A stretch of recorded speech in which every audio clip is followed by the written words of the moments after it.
Panguva inoita vanopofubuda pachena achiti ZANU-PF haina mbobvira kana any single day yamirira zvido zvevanhu. Panguva inoiyi pari kuonekwa kunzi Zvigananda right now zviri in a bid panguva inoyi kuuya vachiamenda the constitution yavakagadzira ivo some years back yona 2013. Sanapinda mashoko anyazobuda panguva inoyi kuti ZANU-PF inyazoonekwa kunzi ringori bato rinongouya richingofulfilla maconditions avari kuda at that moment. Don't forget to subscribe or like or turn the bell icon. Tavanopofamba danyira achiti in 2013 more than 2 million adult Zimbabweans chose to break with the past and usher in a new constitutional order.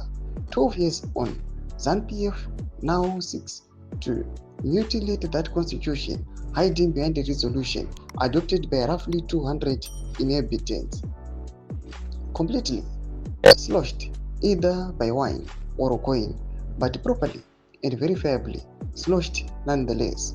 This should not astonish anyone. ZANU-PF has long shown scant regard for propriety. Between this affront and the preservation of our constitution stand, in the first instance, only 4 distinguished individuals, 4 and no more, they carry a singular, solemn responsibility on behalf of the nation. Ndomashoko ari kubuda panguva ino atiri kuona kuti aiwa panguva ino zvinyazoonekwa kunzi muZimbabwe mune the abuse of power. Pari kuonekwa kunzi Zvigananda panguva ino zviringofulfilla maconditions azvo aiwa zvototi nyika yese ngaifollowe suit.